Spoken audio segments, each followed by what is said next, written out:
Vimos anteriormente, então, que o quarto capítulo de Tempo é Dinheiro, de Lionel Shriver, termina com a questão de contar a todo mundo que a Glennis está doente, de anunciar para a família, além da questão de mover ou não mover um processo. A Glennis estava decidida a mover um processo na justiça contra os supostos responsáveis pelo câncer que ela que lhe diagnosticaram. Então, o quinto capítulo abre novamente com a questão de contar a todo mundo e com a entrada em cena da Beryl.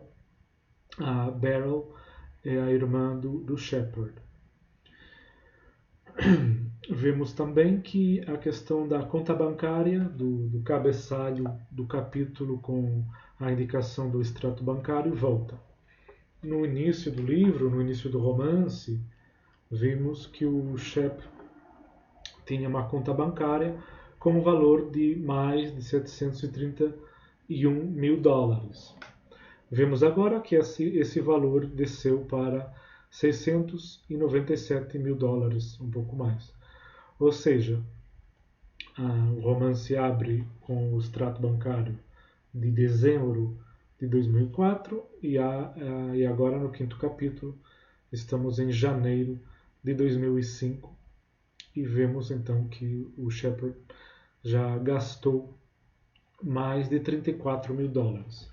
Então entra em cena a Beryl, que é sua irmã, e então vamos ver que volta a questão de contar. Contar o que para quem? Contar o diagnóstico, contar o prognóstico, o que fazer com essas informações e quem que conta o que para quem.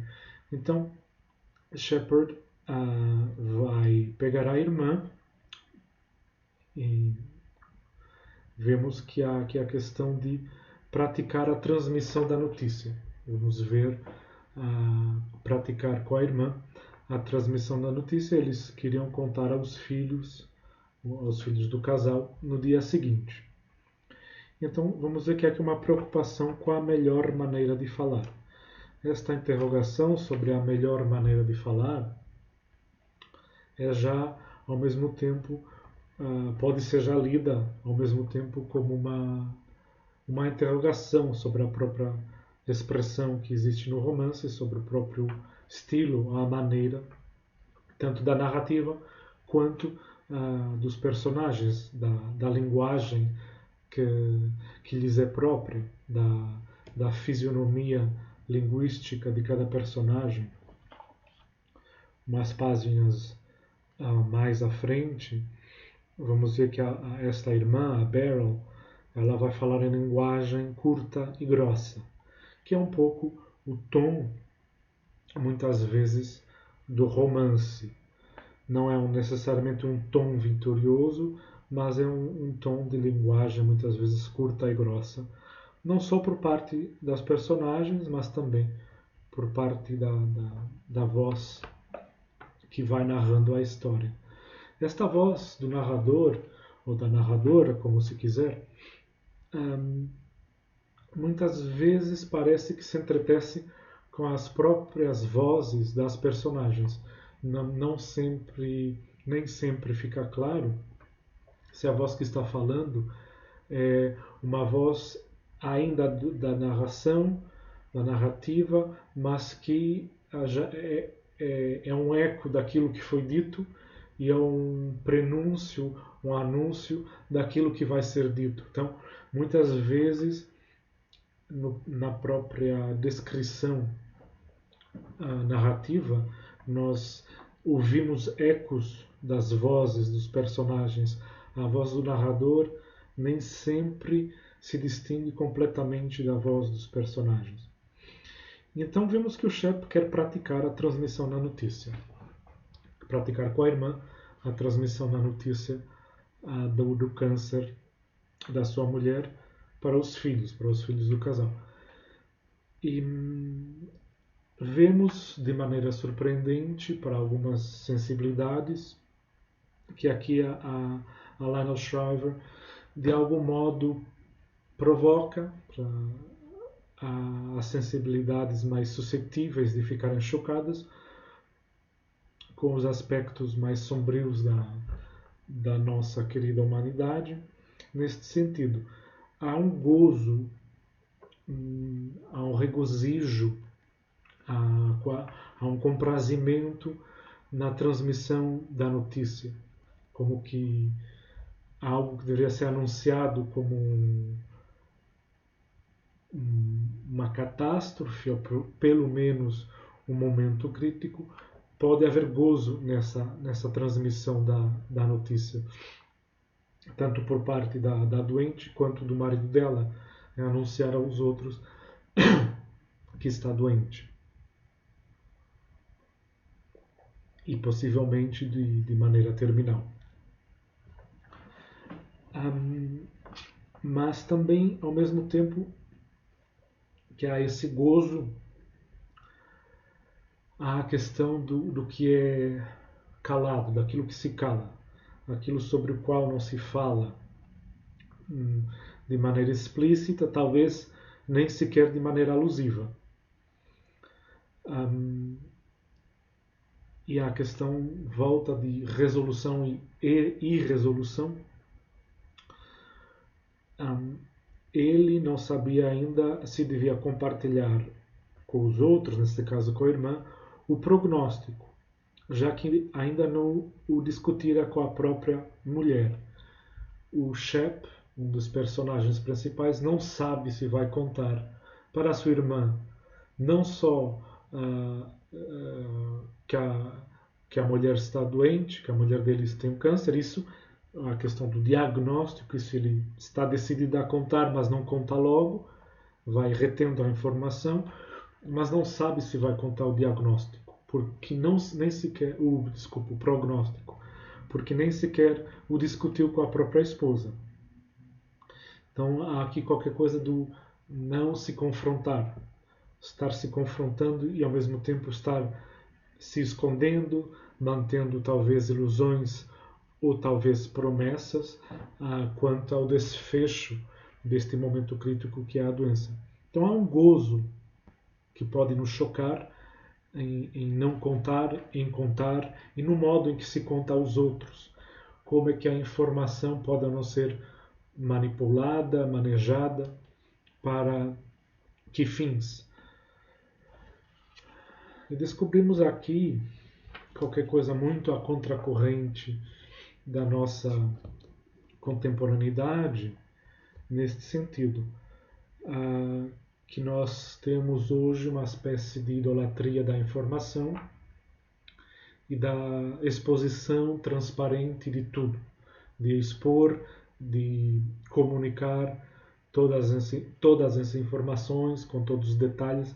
Então há uma espécie de ideologia contemporânea democrática da informação e da transparência. Isto aqui sofre um pequeno abalo, não é um abalo sísmico, mas é só assim uma nota, como se fosse um pequeno parênteses.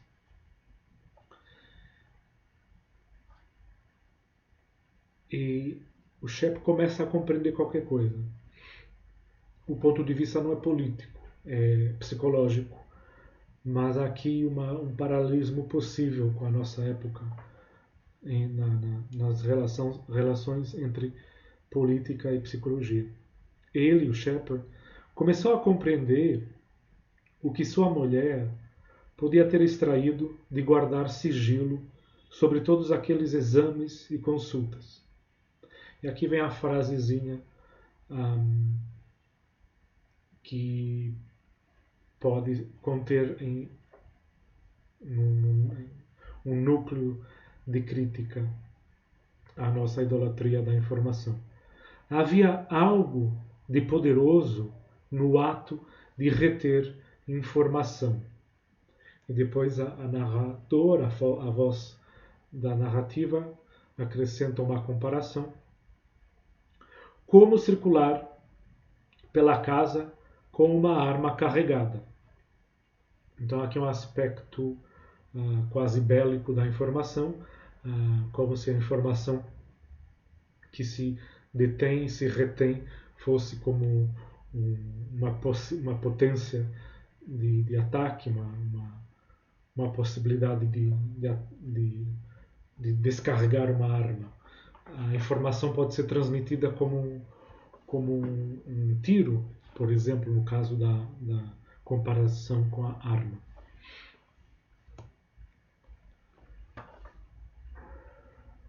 Então nós ficamos assim surpresos, talvez, com esta questão de não contar tudo, não contar logo tudo, e com o gozo que pode haver nessa transmissão da informação e nessa retenção da informação. Então a psicologia humana talvez aqui se mostre nos seus vieses, nos seus caminhos mais sinuosos.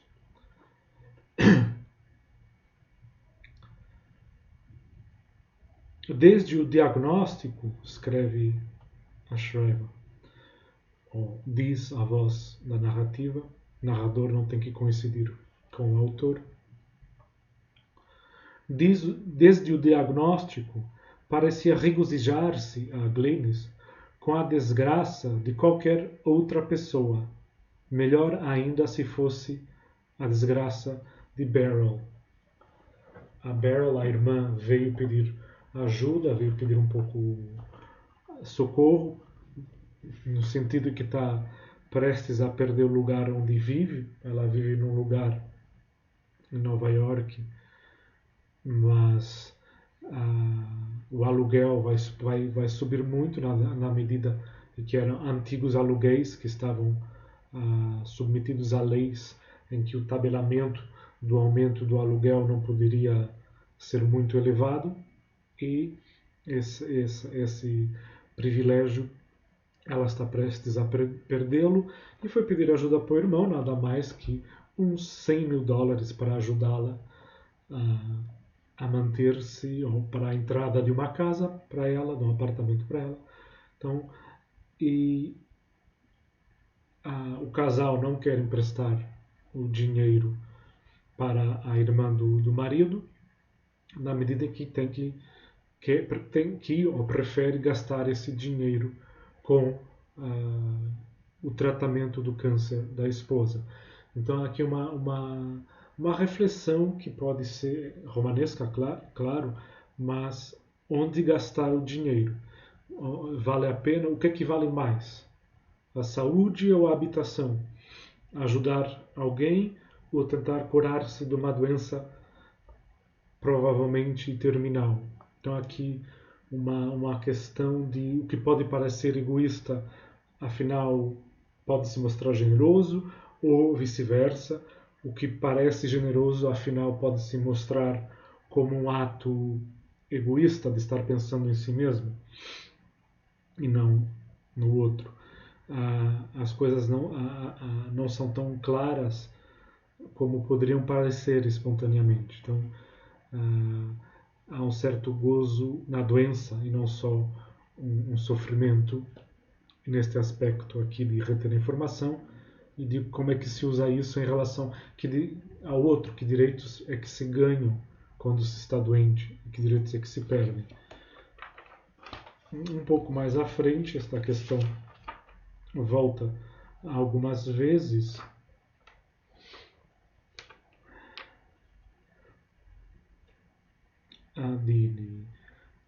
do regozijo.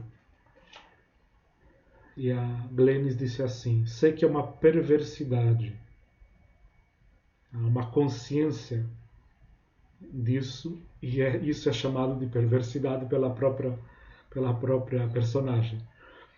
Sei que é uma perversidade, mas hoje eu passei umas horas maravilhosas.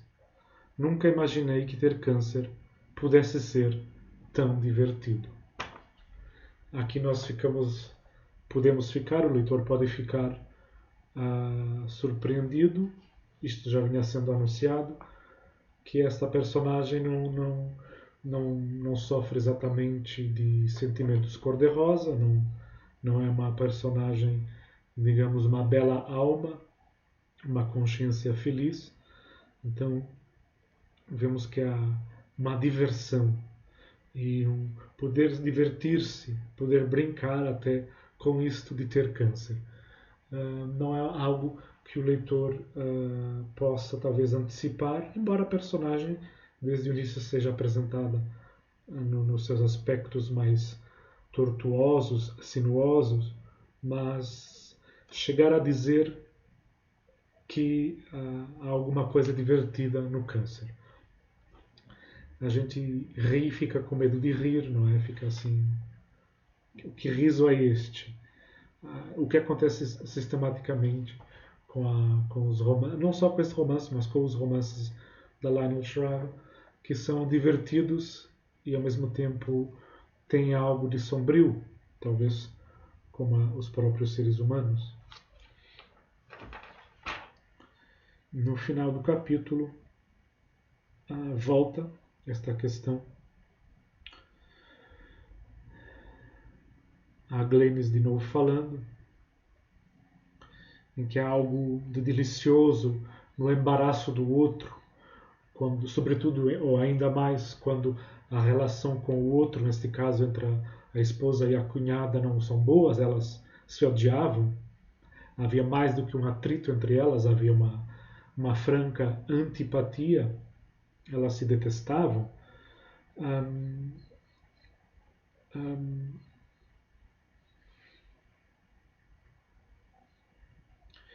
E o teatro que as pessoas fazem quando a encenação, não é? Quando, mesmo que não gostemos da outra pessoa nos anuncia que tem uma doença grave, gravíssima, e aí nós ficamos no embaraço neste sentido.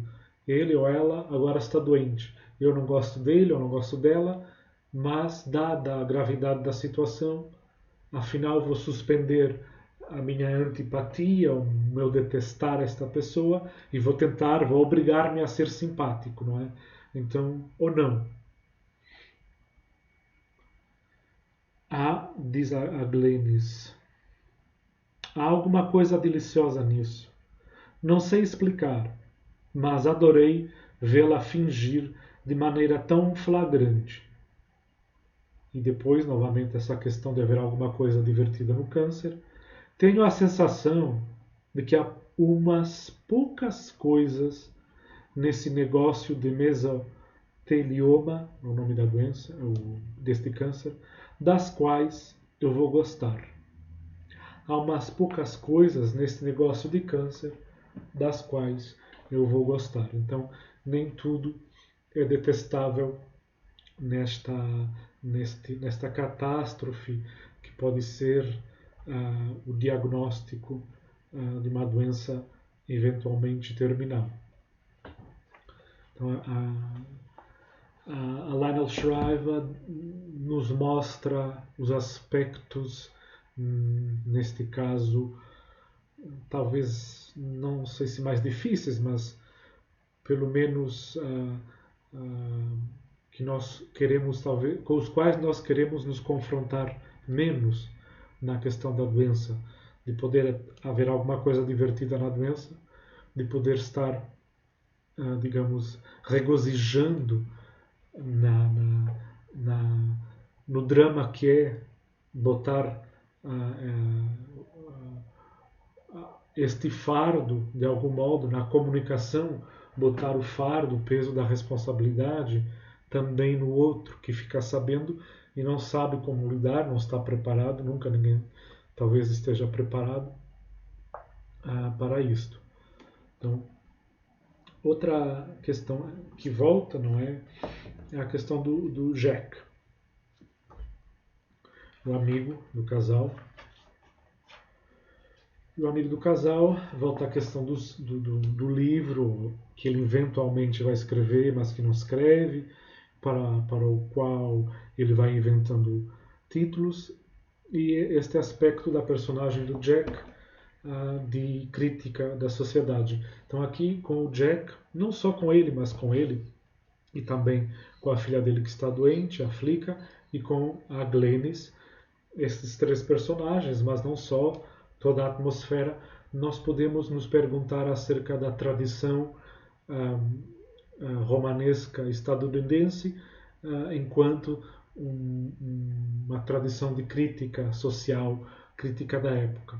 Então há aqui um aspecto do romance em que nós nos perguntamos até que ponto é que isto pode ser ou não um pouco programático, em que medida é que a Shriver se arrisca a transformar a arte do romance numa arte ou num pretexto de crítica da época e, digamos assim, uma ilustração de estudos sociológicos. Não quero com isto dizer que a Lionel Shriver faça isso, mas nós podemos pressentir, por exemplo, nesta personagem, no Jack, que por vezes ele poderia ser alguma coisa programática, esquemática, como um símbolo representando qualquer coisa que não é ele próprio. Então, até que ponto é que há uma certa esquematização das personagens, em que elas vão perdendo sua carne e seus ossos, claro, de papel, não é, ou de imaginação, para se tornar, de algum modo, representantes de teses.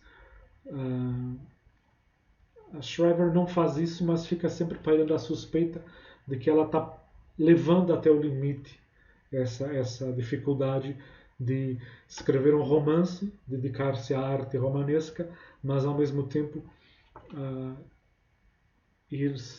estar atenta aos nossos dias, ao dia dela e ao que se passa, neste caso, nos Estados Unidos, mas não só, não é? E é um personagem, este Jack, o Jackson, que algum dia queria escrever um livro, não é? Vai inventando esses títulos divertidos para os livros, para o livro. E ele era um desses sujeitos, escreve a Shriver, de uma lucidez admirável na conversa, mas que congelavam diante do teclado. Há sempre assim umas alusões a questões que são ao mesmo tempo estéticas e artísticas, em que as próprias personagens dão indicações em relação às dificuldades em que se está, às vezes, enquanto escritor ou enquanto comentador, que é a dificuldade de vai-se dizer alguma coisa e não a expressão não é a melhor, ou neste caso conseguir dizer muitas coisas, mas no momento de escrevê-las não conseguir escrevê-las, o que deixa à mostra alguma idolatria nossa contemporânea da escrita, da escritura, na medida em que a conversa teria menos valor do que o livro. Só teria valor aquilo que se está dizendo, o que se está pensando na conversa, no diálogo com os outros, se algum dia passasse para a escrita. Então, de algum modo, a nossa civilização do livro, que agora está cedendo em parte à civilização das imagens, do espetáculo, se é que ainda é uma civilização, ou é já uma ruína, um declínio daquilo que foi uma civilização do livro, e do livro impresso, desde o Gutenberg, pelo menos. Antes, às vezes, eram rolos. Sefer, o rolo, não é? Então, um dos títulos engraçados que o Jackson inventa, e aqui a Vera Ribeiro mantém este fel que existe talvez tanto na personagem do Jackson quanto na escrita da própria Shriver. O título que ele inventou para o livro dele, que não está escrito ainda, que talvez nunca venha a ser escrito: Paspalhões, como um bando de vagabundos e vigaristas, agindo pelas nossas costas, transformou os Estados Unidos num país em que não se pode fazer nada, ganhar nada, nem dizer nada, quando ele já foi um lugar bom de se viver. Então há aqui uma atenção à própria época e às transformações sociais, políticas, econômicas dos Estados Unidos, que também são transformações de outros países. Lembremos que a Shriver vive, em parte, grande parte, viveu mais de metade da sua vida fora dos Estados Unidos.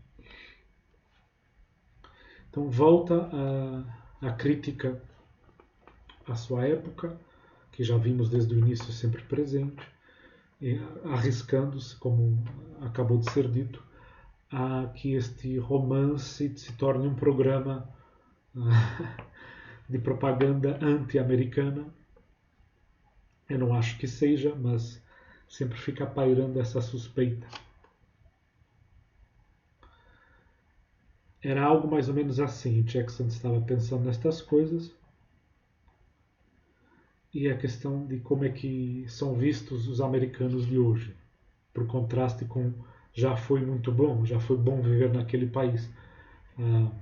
Toda esta ideologia ou idolatria de remeter para um passado mais ou menos mítico ou completamente mítico para, por contraste, poder criticar o nosso presente. Talvez daí venha muita da mentalidade conservadora, para não dizer reacionária. Então, acho que vale a pena ler algumas passagens. O Shep pensava que chama-lhe teorias, a voz da narradora ou do narrador chama-lhe teorias, e o Shep pensava que as teorias do amigo eram imaturas. Então, é aqui um desses momentos em que a voz do narrador e a consciência das personagens, os traços das fronteiras são fluidos, não são nítidos. Alguma coisa basta. Quanto às teorias imaturas do amigo, Shep nunca soubera ao certo se depositava um mínimo de confiança nelas pessoalmente. Então o próprio Shep não sabe bem até que ponto é que dá crédito àquilo que o amigo diz, às concepções políticas, sociais, econômicas do Jackson. E aqui vemos que a dificuldade em que se fica em relação a certas personagens, que é também muitas vezes a dificuldade em que se fica em relação ao pensamento de certos autores. Em casos filosóficos, pensemos em Hannah Arendt ou Leo Strauss, ou então agora mais recentemente George Agamben ou Lionel Shriver no caso da escrita romanesca, em que estas pessoas, estes autores, deixam aqueles que querem fazer compartimentos muito estanques entre esquerda e direita, os deixam um pouco desorientados, não é? Porque não se sabe bem em que casinha que se vai encaixar tal ou tal pensador, ou neste caso uma romancista. As pessoas que se esforçam por não estar só, digamos, fazendo uma propaganda de esquerda ou só de direita, ficam incomodando os dois lados, não é? Não ficou em nenhum.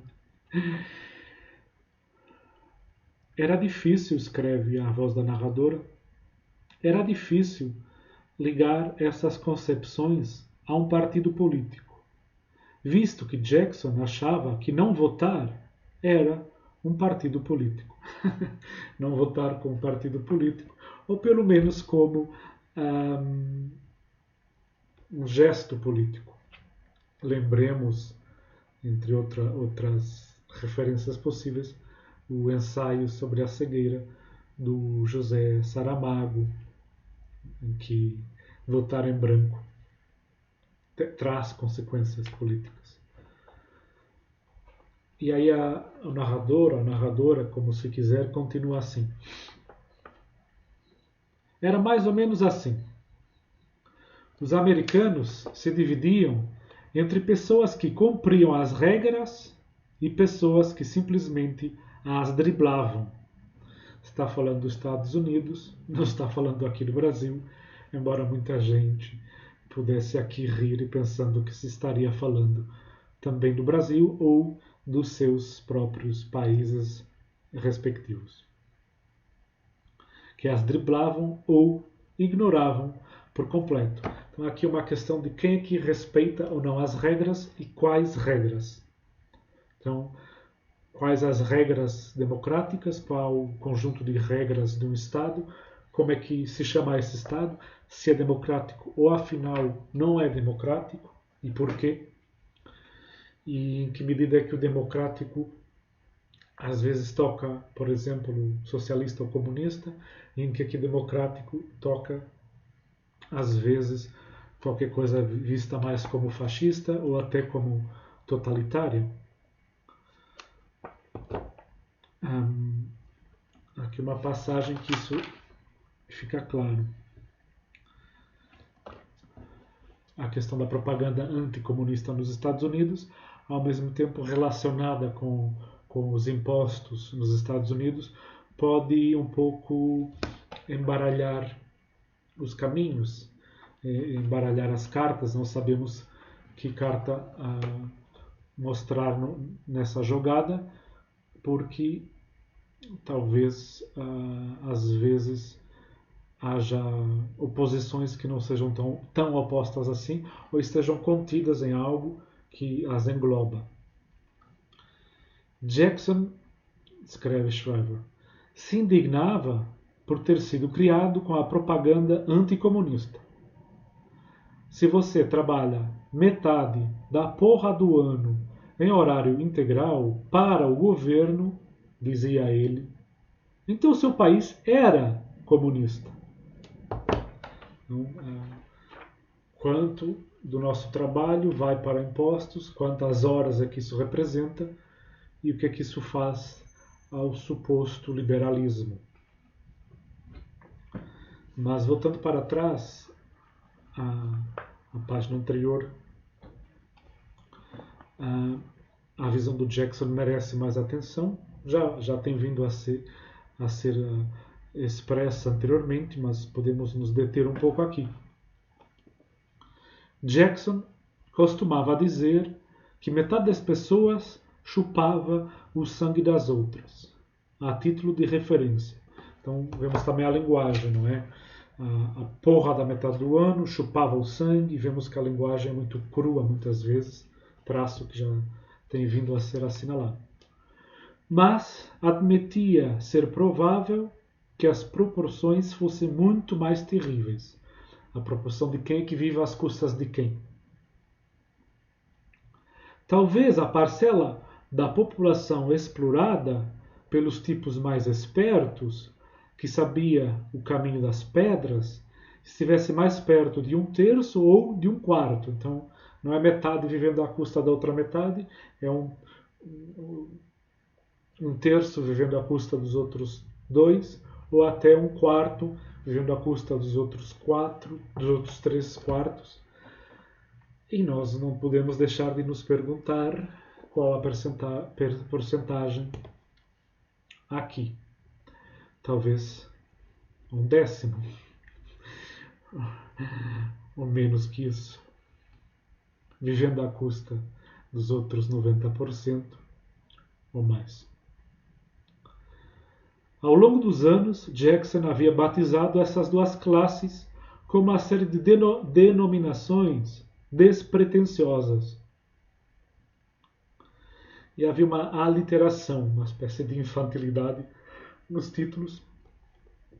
E aqui, nestas denominações de quem é que é aquele que é explorado, quem é aquele que é explorador, quem é que vive às custas de quem, nos Estados Unidos ou aqui, creio que o problema não será muito diferente. Então, aqui a tradutora conseguiu aferrar bem as aliterações, fez um trabalho muito divertido. E então, alguns dos nomes: patos e parasitas, filantes e ferrados, bobões e bicões, escravos e escroques, pançudos e panacas, lacaios e larápios. Ultimamente usava sugados e sugadores. De acordo com Jackson, os sugadores abarcavam, acima de tudo, qualquer pessoa que fizesse parte do governo ou vivesse do governo. A questão de qual é o Estado e qual é o papel do Estado está sempre muito presente no pensamento da Lionel Shriver ou das personagens às quais ela dá vida. Não só neste livro, mas também em outros livros. Lembremos da família Mandible, que soa como mandíbulas. A raiz da palavra é a mesma. E fala a voz da narradora ou do narrador, que aqui se mistura com a consciência e com os monólogos do Jackson, fala dos banqueiros, da questão da economia que não produz valor em termos de trabalho ou de riqueza material concreta, de produtos palpáveis, de mercadorias em sentido material. Banqueiros eram também, faziam parte também dos sugadores. O Jackson já tinha mencionado, ou o narrador, os beneficiários da assistência social também. Então aqui, quem recebe assistência social é posto no mesmo cesto que os banqueiros. Isto é muito provocador, por parte, se não da Lionel, pelo menos por parte do Jackson. Embora Jackson afirmasse que eles, os quem beneficia da assistência social, eram o menor dos problemas. Eram ao mesmo tempo vítimas e criminosos. Aqui está uma das grandezas desta romancista, que é não nos deixar imediatamente encaixar as pessoas ou as personagens do lado das vítimas ou do lado dos criminosos e dos carrascos. Como, por exemplo, como nós fazemos quando lemos a Antígona, que a gente toma partido quase espontaneamente pela Antígona, não vendo que, se não reconhecermos o lado do Creonte, então não vemos o drama, não vemos o tecido dramático e o rasgão que há nesse tecido dramático. Um pequeno parênteses, quem tiver a oportunidade que veja o trabalho da Andrea Beltrão sobre a Antígona e a captação cinematográfica que foi feita da peça, com um trabalho pedagógico no sentido mais elevado do pedagógico, que em geral é infantilizante, mas neste caso não, que mantém a densidade dramática mesmo explicando coisas. Então quem possa, que veja o espetáculo ou a arte da Andrea Beltrão ensinando e filmando a encenação da Antígona. Podemos fechar o parênteses aqui e voltar à questão da crítica social e do qual o papel do Estado e qual a relação entre os cidadãos e essa força do Estado, tal como aparece na Antígona, a questão de como é que se tratam os mortos e aqueles que atacam o próprio Estado.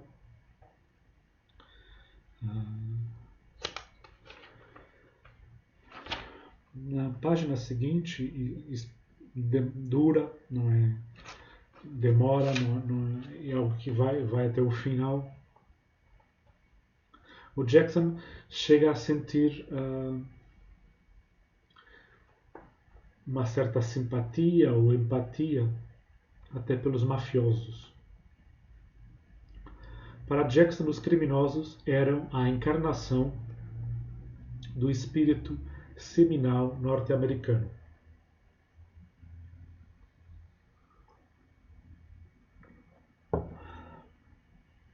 Isto é muito engraçado, no mínimo. Qualquer coisa que é hoje visto como fora da lei seria seminal, seria fertilizante, seria engendrador.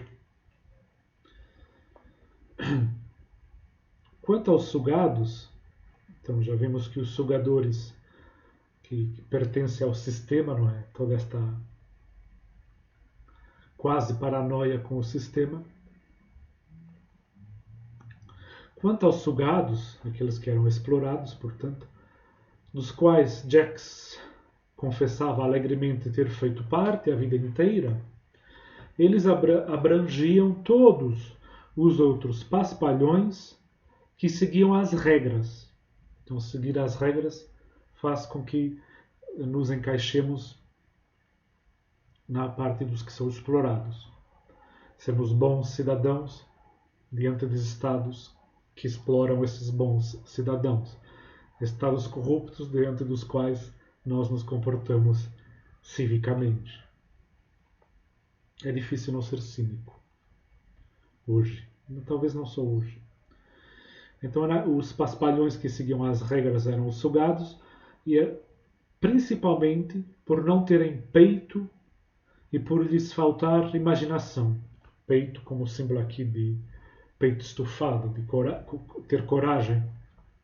Não ter coragem, não ter imaginação para viver de outro modo que não seja de acordo com o Estado e com os ditados do Estado. Ditado e ditadura têm a mesma raiz. Poesia em alemão também, dito.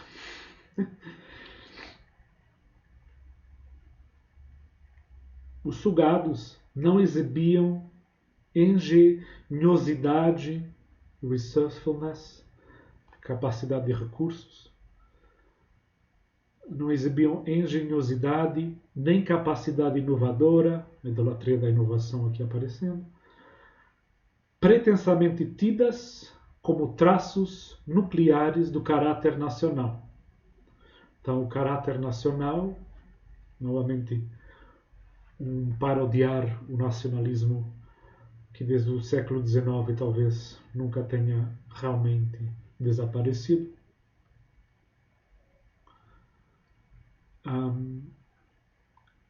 Quais os traços nucleares, quais as características essenciais de uma nação, neste caso os Estados Unidos.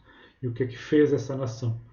O que é que seria ou não voltar para esses traços essenciais, fundamentais, que foram fundamento do desenvolvimento daquele país. Claro que para as sensibilidades anticoloniais isto não faria rir.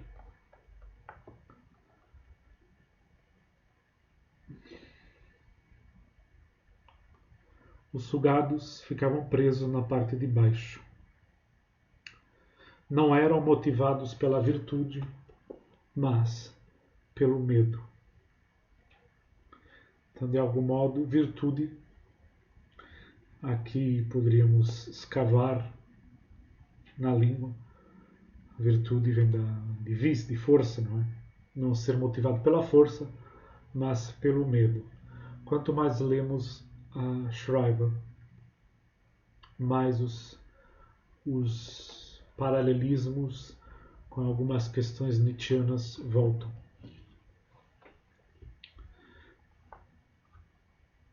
Vemos então que estes que são os explorados, os sugados, pagavam o seguro do carro, pagavam a licença de construção, desmentindo o fato de serem eles realmente os donos da casa. Então havia uma série de questões que marcam a pessoa como seguindo as regras, e ao seguir as regras que parecem democráticas, a pessoa está participando, segundo este personagem, da sua própria exploração. E ao ponto de serem burros. E depois vem uma parte em que Jackson, através da voz narrativa, que é uma voz que se mistura com a voz da consciência, dos monólogos dos personagens, diz que não era para ser isso, não era para ser assim. Havia uma outra ideia de país, havia uma outra ideia a fundadora dos pais fundadores dos Estados Unidos, queriam outra coisa para o país. Então, o que cada país quer para si próprio? Claro, cada um que faça as analogias em relação ao seu próprio país, cada um que faça, se conseguir, as analogias com o caso brasileiro, na medida em que for possível. Não era para ser assim, insistia Jackson. Sorrateiramente, os sugadores, ou seja, os exploradores, haviam sequestrado pouco a pouco um sistema que nem de longe tinha começado assim tão mal, levando-o a uma situação que mortificaria os pais fundadores, que nunca pretenderam criar um monstro. Aqui, como já se viu antes, não podia deixar de pensar em que já alguém antes falou do Estado como monstro, como um monstro frio. Vejamos aqui a passagem.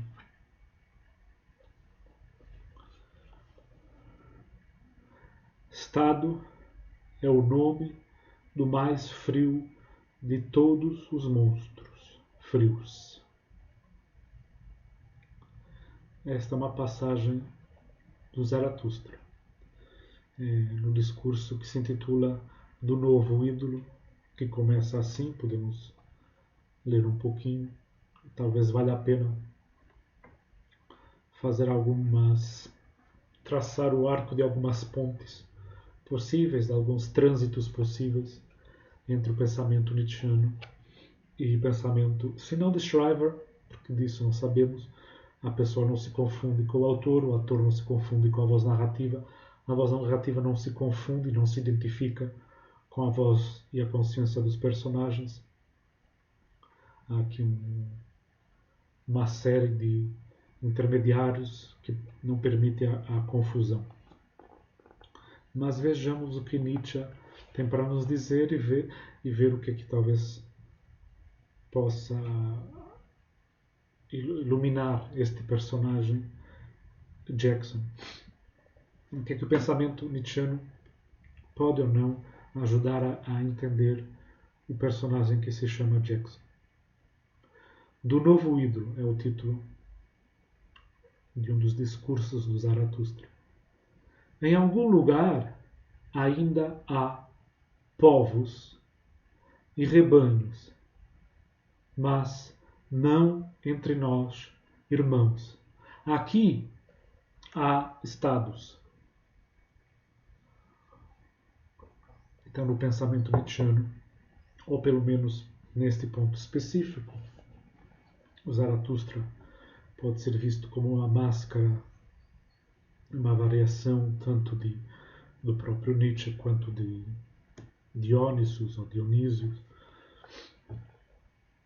Então, há algum lugar, mas não aqui, há povos. Há algum lugar, mas não aqui, há rebanhos. Aqui há Estado. O aqui, cada um que reflita sobre qual o aqui. Estado, o que é isso? Pois bem, abri vossos ouvidos, pois agora vos falarei sobre a morte dos povos. Morte dos povos. Aqui há uma herança nietzschiana, ou pelo menos uma afinidade com o legado de Burckhardt, e a questão da oposição entre Estado e cultura. Não que povo na boca do Nietzsche seja um elogio, mas vamos ver aqui que o Estado se opõe. Estado é o nome do mais frio de todos os monstros frios, e de modo frio ele também mente. E essa mentira rasteja de sua boca. Eu, o Estado, sou o povo. Então, um povo que na modernidade se vê enquanto estatal ou estatizado e que quer isso, quer reconhecer-se, ser reconhecido enquanto Estado. Os Estados modernos que se fundam de algum modo em querer se identificar a uma Estado-nação e, portanto, a uma nacionalidade e, portanto, o fantasma do nacionalismo está sempre voltando. O Estado brasileiro enquanto Estado-nação é muito problemático, porque não há um só povo. Havia já muitos povos indígenas, houve a deportação dos povos africanos e o povo português e os outros povos europeus, e agora também com as migrações asiáticas e árabes. Então, o que é o povo brasileiro? E o que é essa possibilidade de, através do Estado e da nação e do Estado-nação, chegar à construção de um povo? Não sei. Alguma coisa talvez não tenha corrido bem. O Nietzsche continua. Podemos ler mais umas passagens aqui do Zaratustra. A tradução que eu estou vendo aqui é a belíssima tradução do Paulo César de Souza, de vez em quando, talvez com algumas modificações. E o Zaratustra dá um sinal em relação ao Estado, em relação ao que é um pensamento enquanto um povo. Povo talvez seja sempre um conceito fascista, mesmo para quem o defenda. O Zaratustra diz então assim no seu discurso do novo ídolo, claro, já se está vendo quem é: este sinal eu vos dou. Cada povo fala a sua língua do bem e do mal. O vizinho não a entende. Ele inventou para si sua língua nos costumes e nos direitos. Mas o Estado mente em todas as línguas do bem e do mal. E o que quer que diga, ele mente. E o que quer que tenha, ele roubou. Tudo nele é falso, morde com dentes roubados esse mordedor. Até suas entranhas são falsas. Confusão de línguas do bem e do mal. Este sinal eu vos dou como a marca do Estado. Na verdade, este sinal indica vontade de morte. Na verdade, ele acena para os pregadores da morte. Nascem pessoas demais, para os supérfluos foi inventado o Estado. Vede como ele atrai para si os demasiados, como ele os devora, mastiga e rumina. Nietzsche não é fácil de digerir. Lionel Shriver também não. Ninguém disse que era fácil pensar, muito menos viver. A confusão das línguas do bem e do mal é a questão nietzschiana de perceber que há uma palavrinha que hoje nos é cara, não é? Infelizmente, uma identidade de cada povo que passa pelos costumes e pelos direitos, pela língua em que fala. No País da Cultura, no outro discurso que se chama O País da Cultura, o Nietzsche dá uma outra indicação, ou o Zaratustra, ou Nietzsche pela boca do Zaratustra.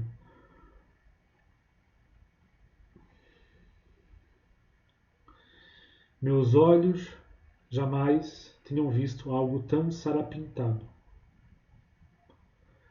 Eu ria e ria, enquanto o pé ainda tremia e também o coração.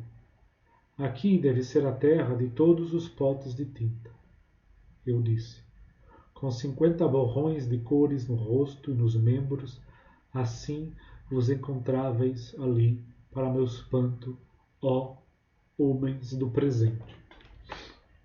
muitas cores misturadas, a confusão talvez das línguas do bem e do mal.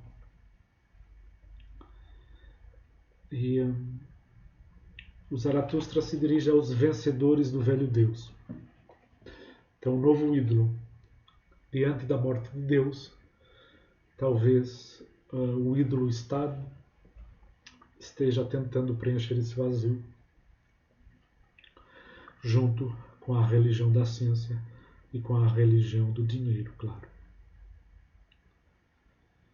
E esses homens, que somos nós, talvez todos, vamos prestar culto a esse ídolo, estamos prestando culto a esse ídolo. O Zaratustra ainda diz, talvez valha a pena ainda ler mais uma parte, um pedacinho aqui.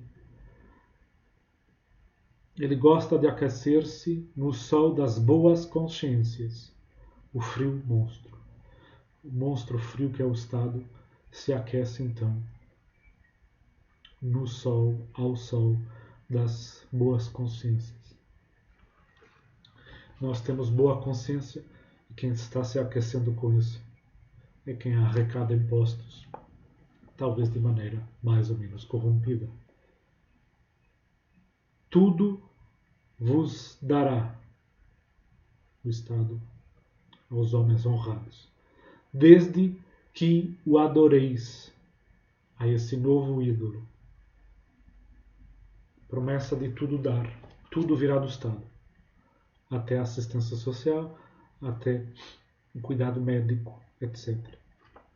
Então aqui é esta provocação muito forte de o que é que vem do Estado, o que é que não vem do Estado, e qual o preço a pagar quando se adora o ídolo Estado e se faz isso com boa consciência, sendo um bom cidadão, ou querendo ser, pretendendo ser um bom cidadão. O verbo de Nietzsche é realmente fulgurante, assustador e provocador, tanto ou mais ainda que do Shriver. E aí ele diz alguma coisa que nós ficamos, no mínimo, alarmados, inquietos. Uma morte para... Já ficamos alarmados aos homens serem chamados de demasiados, de supérfluos. As guerras que vieram depois do Nietzsche eliminaram muitos desses homens e mulheres. Uma morte para muitos foi inventada, que se gaba de ser vida. Há uma morte que se gaba de ser vida. Há uma morte que parece que é vida, mas é um sonambulismo, uma coisa zumbi ao serviço do Estado. Estado eu chamo ao lugar onde todos bebem veneno, os bons e os maus. Estado onde todos se perdem a si mesmos, bons e maus. Estado onde o lento suicídio de todos se chama vida. Aqui Nietzsche é muito assustador. Talvez seja pertinente fazer esses paralelos. No momento dado, aqui, logo depois desta passagem, onde o narrador, confundindo talvez a sua voz, ou eu confundindo, não sei, talvez seja o leitor que confunda, em que se fala do monstro, daí que eu tenha pensado no Zaratustra, que também chama o estado de monstro. A democracia já tinha sido chamada de piada antes por Shriver, ou melhor, por um dos personagens. E agora, depois de chamar monstro ao Estado, e falando dos que exploram, e da questão da fundação dos Estados Unidos, dos pais fundadores dos Estados Unidos, o texto da Shriver falando da situação atual que mortificaria os pais fundadores, Eles também não haviam concebido a democracia como uma religião evangélica, nem como uma empresa de exportação autodestrutiva na qual efetivamente custava dinheiro vender os próprios produtos. O que a turma de Thomas Jefferson tivera em mente era um país que deixasse o indivíduo em paz, lhe permitisse fazer o que bem quisesse, desde que não ferisse ninguém. Em suma, um lugar legal, cool, para se ficar, to hang out, e não essa grande chatice, big drag. Então, os Estados Unidos, segundo a visão deste personagem, não eram, no seu momento de fundação, uma religião evangélica, e não era uma empresa de exportação que arrisca se autodestruir, que para vender-se custa a si própria dinheiro. Nós pensamos de novo em Nietzsche, podemos pensar de novo em Nietzsche, quando, ainda no Zaratustra, num discurso que se intitula sobre os grandes acontecimentos, há um paralelismo entre a Igreja e o Estado. Que a Igreja é uma espécie de Estado, o que nos faz perguntar se o Estado então também é uma espécie de Igreja. Há um discurso entre esta figura mítica do cão de fogo e esta máscara de Nietzsche, ou do Deus do vinho. Igreja? Perguntou. O que é isso? E o Zaratustra respondeu. Igreja é uma espécie de Estado, a mais mentirosa. Mas cala-te, ó cão hipócrita. Conheces melhor que ninguém a tua espécie. Tal como tu, o Estado é um cão hipócrita. Tal como tu, ele gosta de falar com fumaça e gritos, de modo a fazer crer como tu que fala de dentro da barriga das coisas, pois ele faz questão de ser o mais importante animal da terra, o Estado, e as pessoas acreditam nisso. Então as pessoas acreditam que o Estado é o animal mais importante da terra.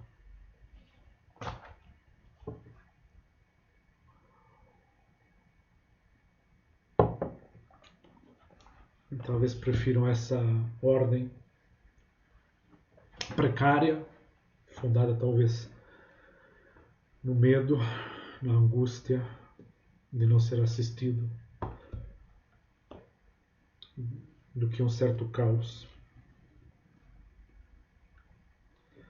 Na opinião de Jackson, o governo era uma empresa com fins lucrativos, mas de um tipo com que o magnata médio da indústria só podia sonhar. Um monopólio natural, capaz de cobrar o que quisesse, mas sem a obrigação de oferecer em troca nenhum tipo de produto. Uma empresa cujos milhões de clientes não tinham alternativa senão comprar esse produto mítico para não serem trancafiados num quartinho com uma comida horrorosa. Jackson ou Shriver, os dois, mostram aqui todo o seu verbo corrosivo. E a questão vem do tamanho do Estado. Até onde é que o Estado vai, até onde é que o Estado não vai. Quais as fronteiras, quais os limites do que é política estatal, governamental e o que não é ou não deveria ser. E até onde é que vai o tamanho dessa maravilhosa companhia que é o Estado aos olhos desta personagem. E que diz que os Estados Unidos SA, Sociedade Anônima, não fizeram outra coisa senão se expandir. Uma expansão desmesurada do Estado.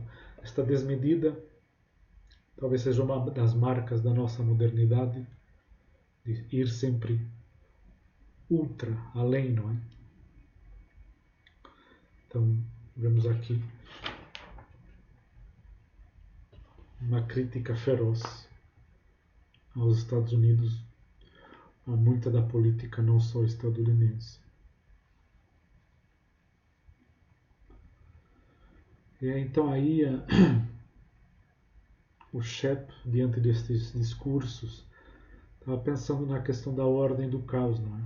Quase matemática hobbesiana, que se prefere talvez uma certa ordem, mesmo por vezes tirânica, ao caos das guerrilhas e da guerra civil, dos muitos contra os muitos, de todos contra todos, de cada um contra cada um.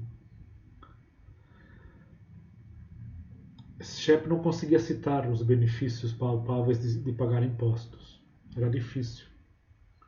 Isso que o Jack chamava as calçadas. Shep então sentia que o conjunto dos muitos órgãos que controlavam a sua vida ainda se aproximava de uma certa ordem, até mesmo de uma ordem rudimentar, até uma ordem rudimentar e sem igualdade, em contraste com o caos sangrento de animais correndo em bando, era de valor inestimável. Então, o Shep, protegendo-se deste discurso muito feroz, talvez até já anárquico, anti-estatal, se protege ou tem um pensamento de uma certa ordem, talvez seja melhor que o caos, o aberto. Mas ele próprio não queria acumular dívidas, e preferia que houvesse dívidas em seu favor, as quais ele não tinha a intenção de cobrar. Ele tinha uma grande solidez genuína e ele pensava que era melhor essa solidez genuína, de preferir ser aquele a quem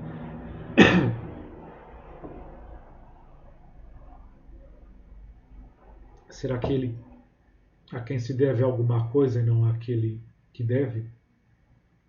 Ele dizia que, ou a voz da narração diz, era melhor isso que essa solidez de pagar, sustentar-se a si próprio. Era melhor que a autocongratulação zombeteira do vigarista e o sigilo amuado do trapaceiro. Também não havia nada de invejável na gratidão ressentida dos que deviam favores. Depois vem uma frasezinha que não deixa que as coisas se estabilizem, daí a grandeza da tensão narrativa que a Shriver vai tecendo. Curiosamente, apesar de viver ridicularizando o crédulo convicto que era responsável, confiável e firme, fazia muito tempo que Jackson admirava Shep Necker por encarnar justamente essas qualidades. Por um lado, todo esse discurso que quase calunia ou chega a caluniar o Estado e a nossa forma moderna da organização dos povos, que talvez não sejam povos, precisamente, na medida em que há uma inimizade natural entre cultura e política estatal no sentido de moderno. Por um lado, todo esse discurso. Por outro lado, Jackson admira Shep. Então, estes personagens que às vezes parecem um pouco esquemáticos, nós ficamos com medo que estejam defendendo um programa, aparecem na sua ambivalência.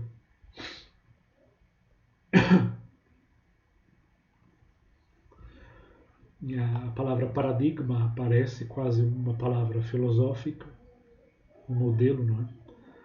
O que causava ainda mais perplexidade era descobrir por que o melhor amigo do Shep havia de esbanjar tanto esforço num paradigma que o punha no papel de um homem fraco, impotente e covarde. O que haveria na vida de Jackson que o fazia sentir-se tão explorado, tão diminuído, que fica uma brecha, uma fissura aberta para a parte mais risível deste personagem, um trágico e cômico personagem que já vinha se anunciando atrás, vai ter problemas. E o que é isso de sentir-se diminuído?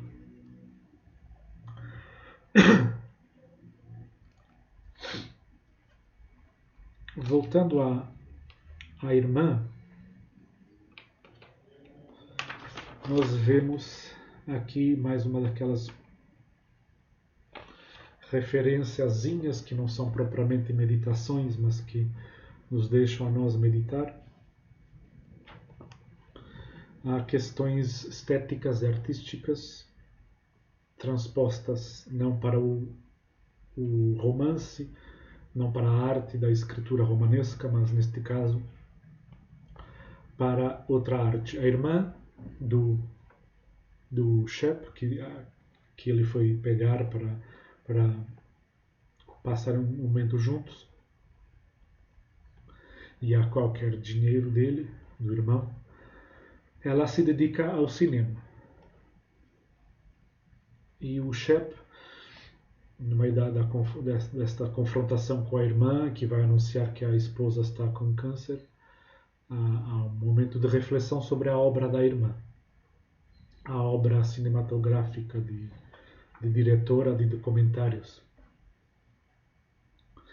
em que o irmão diz que gostou de um dos documentários da irmã porque captou algo de arquetípico, neste caso nas cidadezinhas pré-industriais.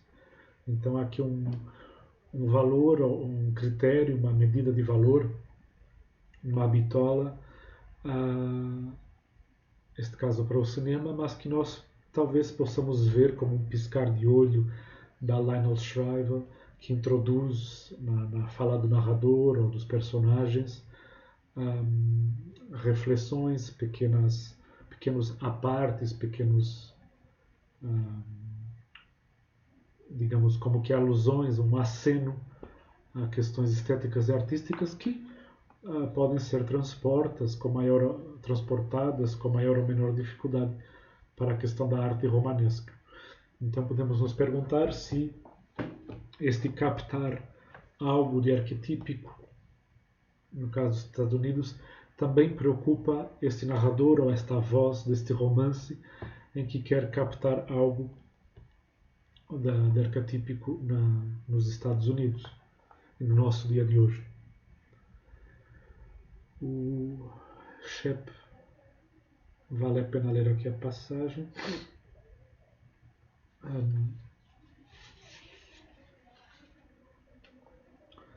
O documentário, sim. O documentário que era o único do qual o irmão tinha gostado. O único documentário pelo qual ela era conhecida, se é que era conhecida, tinha sido uma ode a Berlin,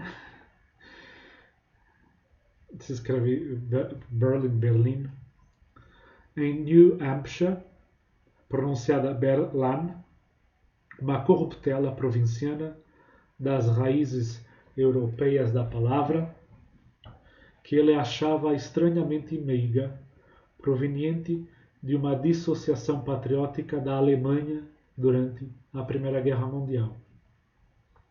Barrow gravara entrevistas com os residentes da decrescente população local, muitos dos quais haviam trabalhado nas fábricas de papel que agora estavam quase todas fechadas.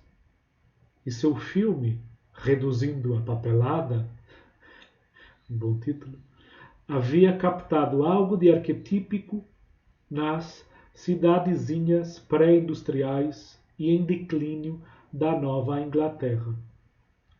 Algo que fazia lembrar Michael Moore sem o risinho malicioso. Era caloroso e Shep tinha gostado. Então vemos aqui a nova alusão à questão patriótica e dissociar-se do patriotismo alemão, sobretudo durante a guerra. É a técnica de gravar entrevistas. Quem é mestra nisto hoje em dia é aquela autora de origem da Belarus, da Bielorrússia, Svetlana Alexievich. Svetlana Alexievich, não sabemos se são entrevistas gravadas, se são transcrições literais. Talvez um dia mais tarde, quando se abra os arquivos, se possa ver como é que ela teceu os livros dela. Muito impressionantes. E em que medida é que aqui há qualquer coisa disto, neste livro, no Tempo é Dinheiro, neste romance. Eu não sei qual a técnica no método de trabalho da Shriver, mas seria interessante esta questão de gravar entrevistas e depois mostrar isso, o que isto faz à literatura e qual a fronteira entre jornalismo e literatura, ou neste caso documentário e jornalismo.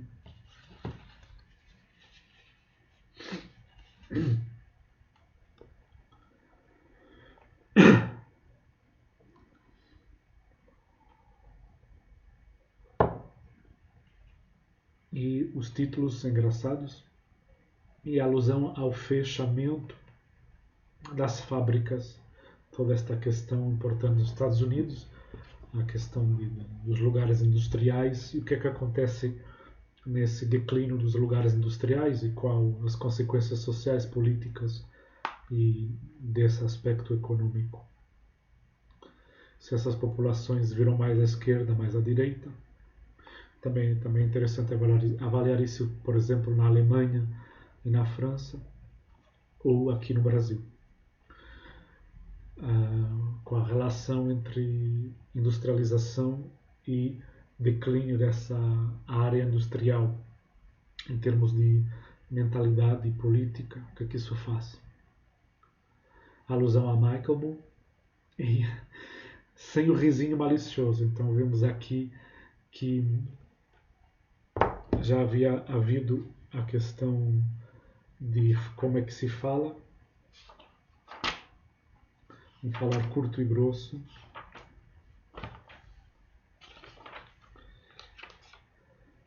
E agora aparece este risinho malicioso e ao mesmo tempo era caloroso, Shep tinha gostado. Então vemos aqui que temos o arquetípico e o risinho, a malícia. De algum modo, isto que está sendo contado acerca da Beryl também tem alguma coisa a ver com a própria prosa da Shriver, que muitas vezes nos provoca um risinho malicioso e que não é completamente cínico.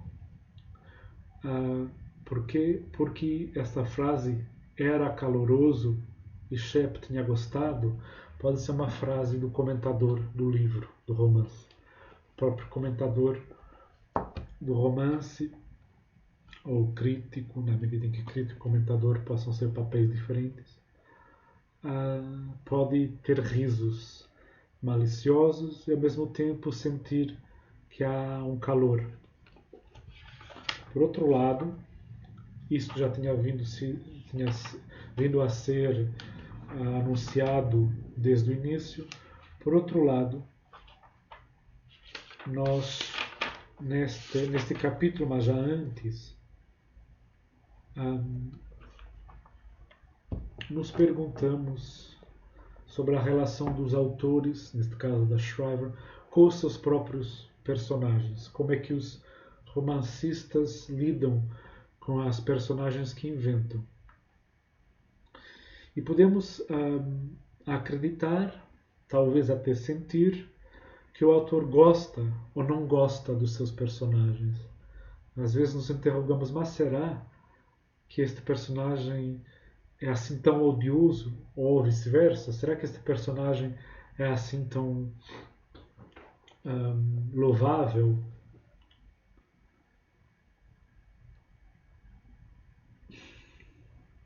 Por exemplo, neste capítulo, a irmã, no meio daquela tensão entre pedir dinheiro e confrontar-se com o câncer da cunhada, o chefe fala de questões de avaliação de crédito e perder a boa avaliação por parte das instituições bancárias.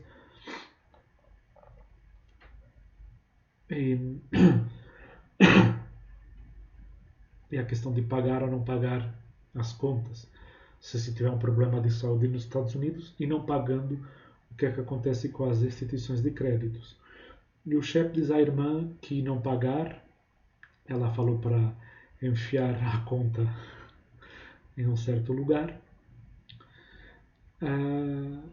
O chefe disse que isso destruiria a avaliação de crédito. E aí a irmã responde: isso é aí no seu mundo, maninho. A voz está me abandonando, mas eu vou tentar continuar.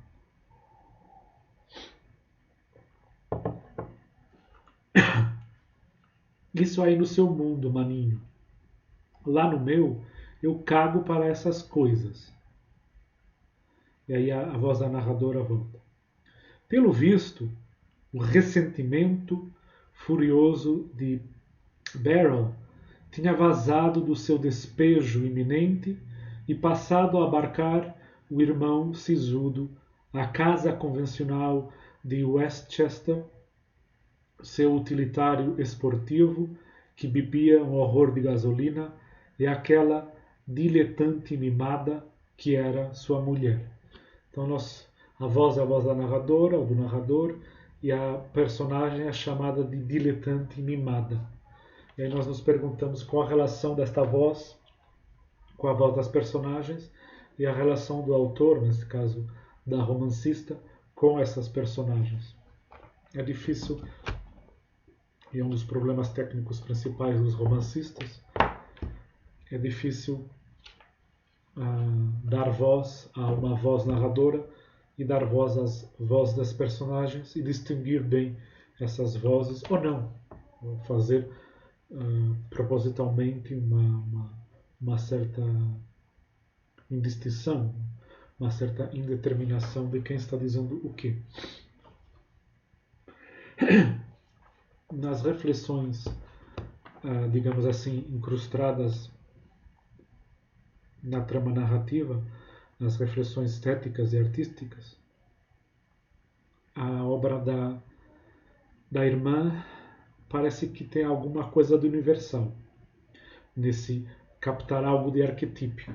Então, uma reflexão, digamos assim, estética e artística por parte da narradora ou do narrador em relação, neste caso, ao cinema, mas que pode ser transportada para outras atividades artísticas, neste caso romanescas. E a relação de si próprio com a criação. A questão da relação do autor com a sua obra. Vejamos de que modo é que isso foi pensado, tematizado, expresso. Seus temas só se afiguravam universais, os temas cinematográficos da irmã, da cineasta, da Beryl. Seus temas só se afiguravam universais até a pessoa se dar conta de que o namorado lunático da Beryl, na época, era integrante do grupo que quebrava para-brisas de utilitários esportivos e que a própria Beryl se ressentia de qualquer tipo de carro, já que não podia ter nenhum. Ela tinha feito um filme sobre isso, um documentário. Beryl estava com 40 anos, com 40 e tantos anos e não tinha filhos. Tinha feito um documentário sobre isso. Assim como Shep havia crescido em Berlin, New Hampshire, onde foi feito o documentário. Um dos documentários. Ela nascera sem o sentido do olfato, que também foi tematizado nos seus documentários. O que havia prejudicado bastante a apreensão plena do material de seu documentário, já que, ao longo de toda a meninice de Shep, Berlin fedia e ainda não tinha pago seus empréstimos estudantis. Também tinha feito um documentário sobre as dívidas dos estudantes, que nos Estados Unidos são exorbitantes.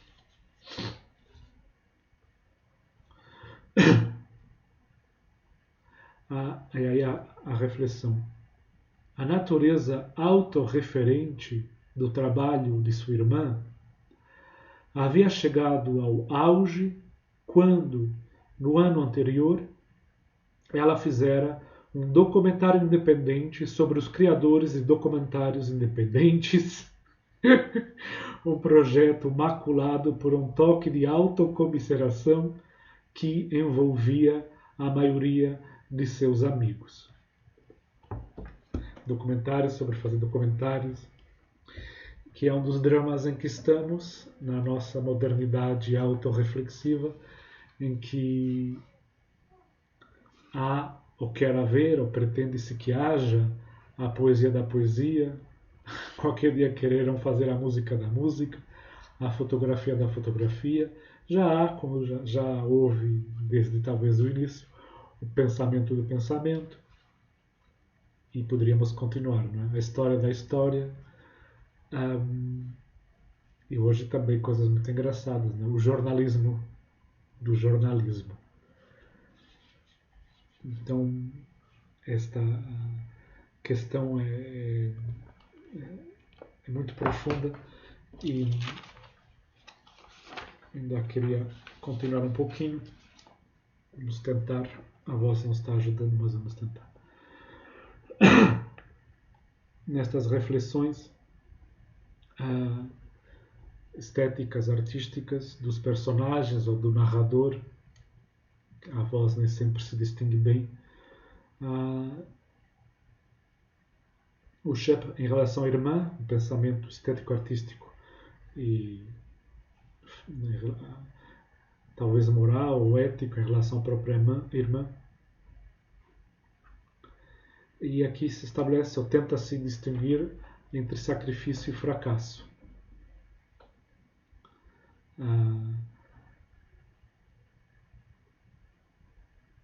Talvez Shep fosse muito convencional. A irmã queria ser a irmã artística, ele seria o babaca convencional. Talvez Shep fosse muito convencional. Mas o fato de sua irmã viver numa situação de aperto na meia-idade começava a parecer menos o sacrifício que uma mulher talentosa fazia por sua carreira e ter mais jeito de fracasso. Então, é uma reflexão sobre até que ponto é que vai o sacrifício e quando é que esse sacrifício é, ou já era, ou se tornará em fracasso. Então, não é sempre claro que aquilo que estamos fazendo em nome do que seja um sacrifício e que possa dar certo. Mesmo em relação aos sacrifícios que se fazem, não só artisticamente, mas nesse caso do Shep, em relação à sua própria mulher. A Glenn se considerava não como uma fracassada, ou talvez soubesse isso no fundo dela, mas como uma vítima. Ela não se considerava uma beneficiária do sistema, mas uma vítima. O que a Glennis concorda, ela não se sente uma beneficiária, mas uma vítima. É assim dito de modo claro no final do capítulo.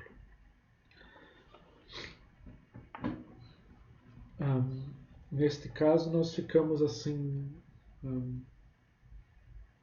nos perguntando qual a relação, não é, do artista com a sua arte. O momento em que o sacrificador e a vítima do sacrifício e a obra enquanto sacrifício parece que se fundem, se misturam, são difíceis de apartar, nem sempre se consegue apartar uma coisa da outra. Talvez a natureza própria da arte seja sacrificial, mas isso nem sempre salva do naufrágio.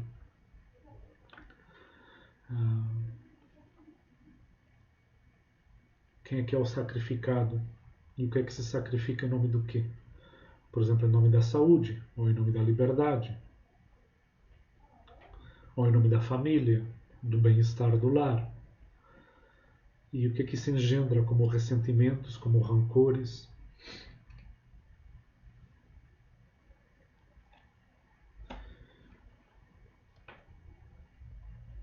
A impetuosa, de modo geral, a impetuosa determinação, movida pela inspiração, quando ela era mais jovem, a cineasta, a Beryl, tinha envelhecido sob a forma de uma obstinação mais sombria e taciturna que era movida pelo rancor.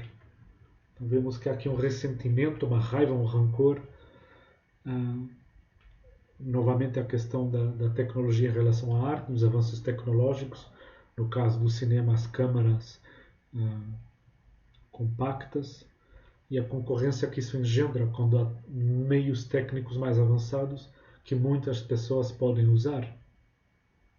Então, este romance está muito polvilhado, muito marcado por essas questões.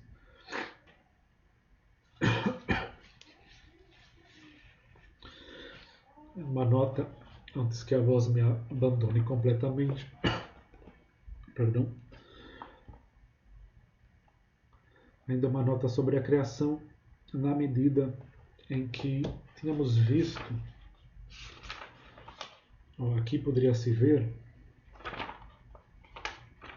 que há uma reflexão sobre a angústia de criar, em que no trabalho neste caso não da cineasta, da diretora de documentários, mas da Glennis, da esposa do Shep, que está com câncer, em questão do trabalho que ela fez, não com os metais que ela gostava de trabalhar, mas o trabalho que ela tinha para ter um pouco mais de grana, e por causa de não se deixar identificar com a imagem da mulher dependente.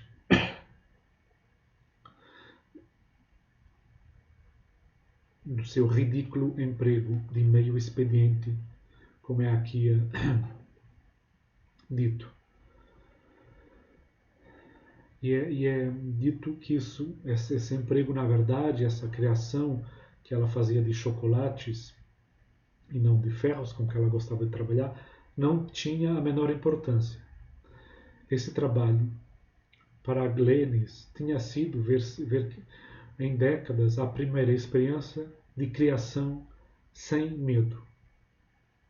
Então, novamente, uma reflexão acerca da questão da artística, neste caso, quando não se dá demasiada importância ao que se está fazendo, seja um comentário de um livro, seja uma escultura de ferro ou um chocolate, a carga do medo, de algum modo, suga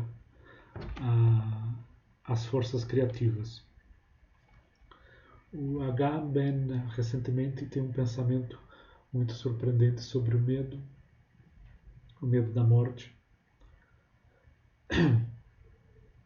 que terá a ver talvez com os nossos desejos que não foram atendidos.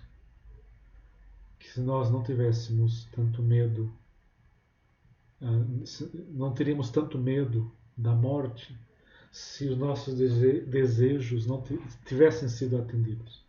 Há uma relação íntima entre o que não se realizou, o que ficou por realizar, o que talvez nunca venha a se realizar, e o medo da morte, que talvez quanto mais a vida tenha sido pouco realizada, quanto menos tivermos dado atenção aos nossos desejos, mais temos medo de morrer.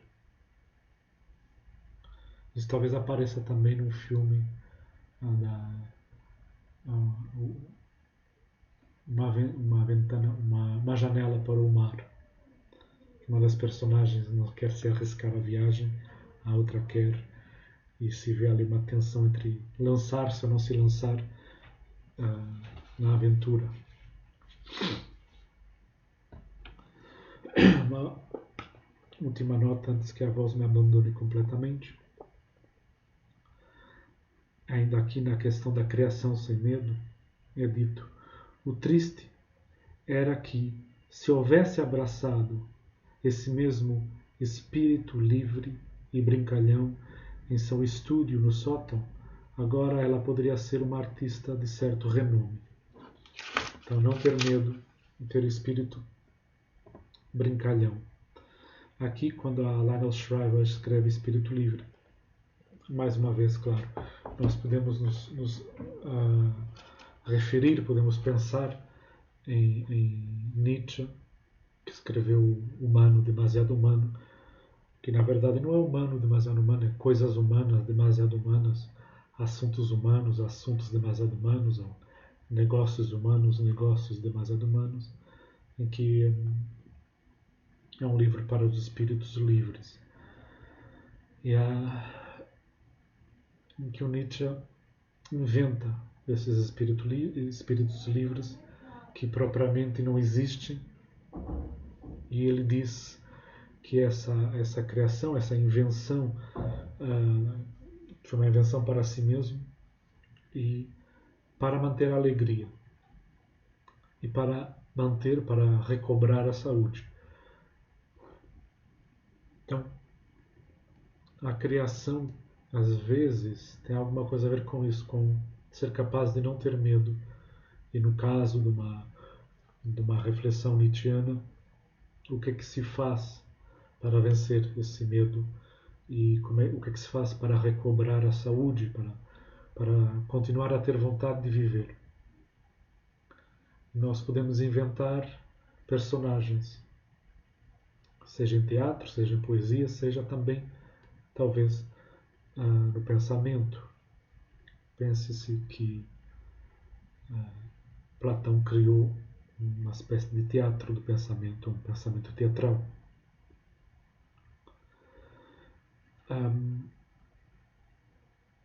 O espírito livre é um espírito livre, mas que passa por uma libertação. Nietzsche vai falar que é como se fosse um tremor, um terremoto. É um tremor de terra, um abalo dos alicerces. A libertação do espírito é um abalo dos alicerces. Que aquele que se liberta, o espírito que se liberta de deveres, se liberta de sua própria juventude, de tudo que reverenciava, de tudo que idolatrava. No caso nietzschiano, talvez Wagner, Schopenhauer, outras coisas. E podemos pensar que este espírito livre, que aqui é tematizado no caso da esposa que está com câncer, tematizado não, aludido só uma expressão que tem uma sonoridade nietzschiana. Podemos pensar no marido, nesse sentido, em que o Nietzsche diz que para o espírito livre, a um momento dado, é melhor morrer do que viver no mesmo lugar. Para o espírito livre, a grande libertação, que é o acontecimento decisivo desse espírito que se torna livre, implicam preferir morrer a ficar, que tem que partir. Neste sentido, o espírito livre, e podemos pensar em que medida que isso se relaciona com este personagem, com o Shepard, é aquele que anseia pela viagem, que tem desejo de desterro. despertar do espírito para o Wittgenstein é um arrancar-se ao solo natal. Talvez Shep esteja se libertando, uma conquista, uma libertação, e a questão da decomposição como potência. E esta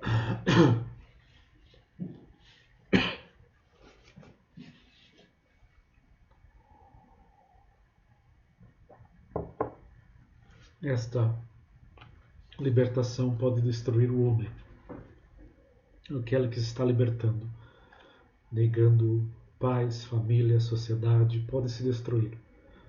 A grande libertação do espírito é ao mesmo tempo uma saúde, um esforço de alegria, de recuperar a saúde, mas ao mesmo tempo, pensa o Nietzsche, da época do humano, demasiado humano, é também uma doença. Então, nesse sentido, não se pode dizer adeus à doença. Para o Jackson, esta libertação, ou este esforço de libertação, que é toda a sua crítica que nós vimos em relação à política estadunidense, em relação ao Estado, nós podemos já antecipar um pouco e ficar preocupados com carinho por esse personagem, na medida em que podemos nos perguntar até que ponto é que essa ferocidade, essa virulência contra os Estados Unidos é ou não autodestruição. Até que ponto é que autodeterminar-se implica uma rejeição tal da nossa sociedade, dos costumes, da tradição, que nós podemos cair na obscenidade, no despudor. A inversão de todos os valores pode não levar a uma conquista de novos valores. Então podemos ficar ali num lugar que não é propriamente lugar nenhum. Então, para terminar, porque hoje já estou me alongando, esta questão vai voltar muitas vezes. O último ponto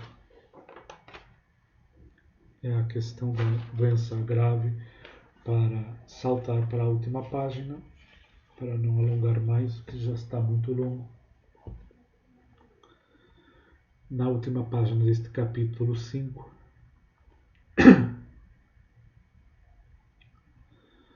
em que o marido e a mulher estão falando, ela diz: a minha parte favorita da noite nem foi o seu anúncio. Foram as lágrimas de crocodilo que vieram depois. Que coisa falsa, igualzinha a toda aquela bajulação exagerada por causa da espátula de peixe que a Glennis havia feito. A Beryl é uma péssima atriz. O que mais a afligiu foi que de agora em diante ela não pode mais pôr as mãos em seu cofrinho, no cofre do marido, na bolsa do marido.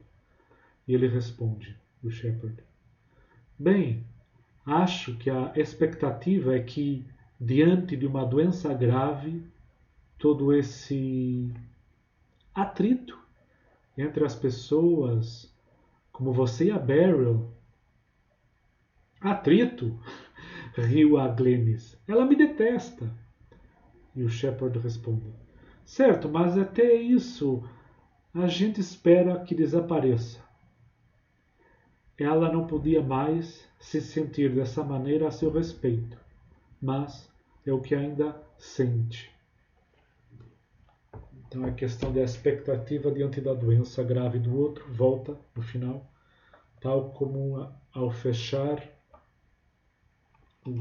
o capítulo anterior, a questão de não se ter falado ou ter se falado, e abrindo com o diagnóstico que vai ser revelado, mas o prognóstico, a expectativa, a esperança de sobrevivência ou não, não é tematizada, não é explicitada, isso não é dito.